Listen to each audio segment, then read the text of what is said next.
Once upon a time, in a world obsessed with outward perfection, Queen Elizabeth I stood as both a monarch and a symbol of unattainable beauty. Her ghostly white skin and crimson lips represented an era's pinnacle of elegance, reflecting power, prestige, and perfection. But behind that porcelain visage lay a darker story, a lethal cocktail of lead and mercury that defined her aesthetic while slowly eroding her health. Today, we unravel the tragic tale of how beauty standards in the Elizabethan court not only shaped history but also claimed lives. Journey with us into the gilded yet toxic world of the Virgin Queen. In the 16th century, pale, unblemished skin was not merely a preference, it was a status symbol of nobility and virtue. For Elizabeth I, achieving this look meant embracing Venetian ceruse, a lethal blend of white lead and vinegar. The powder masked imperfections, transforming scarred skin into an artificial canvas, a hauntingly pale mask. However, each daub unknowingly etched her closer to death. Lead, seeping into her flesh, caused deterioration, chronic illness, and eventually lead poisoning. Yet Elizabeth pressed on, layering the powder thicker year after year, all in service of maintaining her royal image.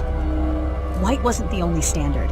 Crimson lips, like blood on winter roses, captivated the Elizabethan aesthetic. To achieve this, Elizabeth turned to cinnabar, a mercury-laden rouge that gave her lips their vibrant allure.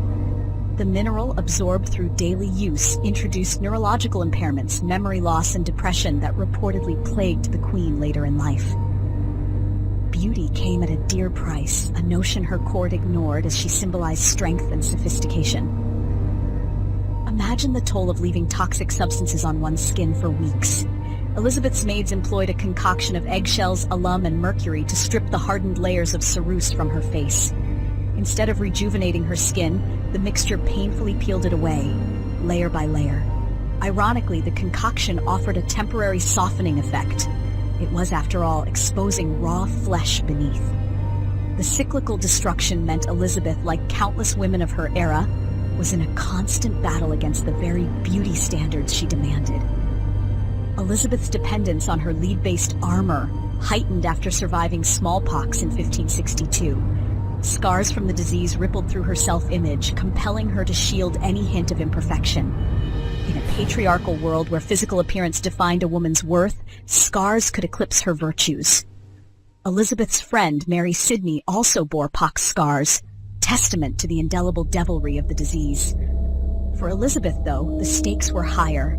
She wasn't simply a woman, she was the Queen. Elizabeth's determination to control her public image extended beyond makeup to portraiture. She decreed that no painting show her as anything less than youthful and flawless, forcing artists to recycle idealized depictions of her face over decades. These filtered representations, like the Darnley portrait of 1575, became propaganda tools to reinforce her semi-divine status. Behind this polished facade, however, the Queen's true features aged alongside her poisoned body. By the late 16th century, Elizabeth's hair, once glorious, had thinned into near baldness from the corrosive effects of her cosmetics. Wigs became her secret weapon, crafted into elaborate styles that upheld her regal image. Yet, rumors swirled. In one dramatic moment, the Earl of Essex reportedly witnessed her hairless scalp beneath her wig, forever immortalizing the Queen's vulnerability to gossip. As the years wore on, Elizabeth's health steadily declined. Lead and mercury poisoning wreaked havoc on her body and mind. Symptoms included irritability, melancholy, and disorientation. Refusing rest or medical examination, she spent her final days standing for hours, consumed by despair. When she passed in March 1603, theories abounded: cancer, pneumonia, or blood poisoning from wearing her coronation ring for 45 years. The ring had cut into her poisoned skin, delivering one last betrayal. What followed deepened the Queen's tragic story. According to a lady-in-waiting, Elizabeth's body reportedly burst in her coffin at the wake. Known as exploding casket syndrome, this macabre phenomenon occurs when gases from decomposition build up in an airtight coffin.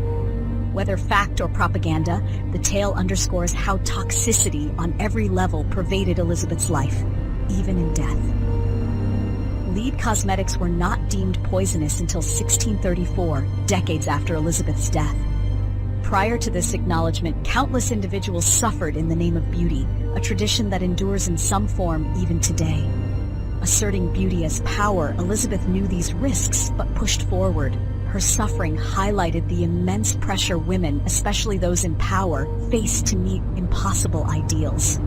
Queen Elizabeth I remains one of history's most iconic figures, celebrated for her wit, resilience, and statecraft. Yet her quest for perfection also reveals a tale of vulnerability, a monarch whose own tools of power eventually became instruments of her undoing. For history enthusiasts, this story serves as a dramatic reminder of the human cost behind divine images. In Elizabethan England, beauty was both armor and poison, preserving the Queen's legacy at the expense of her life. Would history judge her differently had she lived in an age unconstrained by toxic standards?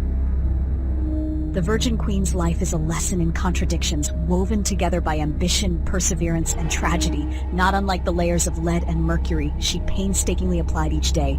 A true testament to beauty's double-edged sword, Elizabeth I's story endures, evoking sympathy, fascination, and awe centuries later.